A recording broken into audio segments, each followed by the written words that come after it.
کے لیے کارکن جو 17 جون کو آپ نے کر دکھایا اور کسی ایک کارکن کو گولی پشت پہ نہیں لگی، پیٹھ پہ نہیں لگی، سب کو سینے پہ لگی. یہ کمٹمنٹ. پھر اسلام آباد جانا، 14 دن کے محاصرے، گولیاں، لاشیں، شہادتیں، خون، کنٹینر، راتوں 24 گھنٹے جنگ لڑتے رہے پولیس کے ساتھ. 12 اگست کو آمد میں پھر کنٹینر توڑ کے اسلام آباد پہنچے. 75 دن کا وہاں دھرنا، 30-31 رات گولی، ایک شخص نہیں بھاگا. ذرا اس منظر کو بھی رکھنے سامنے بیٹے. آپ اسی مٹی کے بنے ہوئے ہیں نا، اسی مٹی کی ہے نا بنی ہوئی.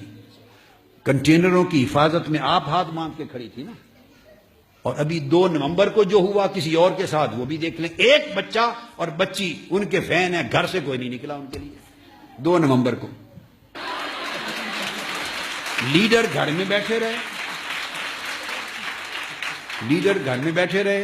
کوئی شخص، یہ ہر طرف کنٹینر لگا دیے پولیس نے، ایک بچہ بچی شخص باہر کوئی نہیں نکلا. بھئی اگر بچے لوگ گھروں سے نکلتے، پولیس سے لڑتے، وہ آپ پر شیلنگ کرتے، آپ لڑائی کرتے، وہ گولیاں کرتے، کوئی شہید ہوتے، کوئی جنگ و جدال ہوتا، ٹکراتے، کنٹینر لگتے، کنٹینروں کو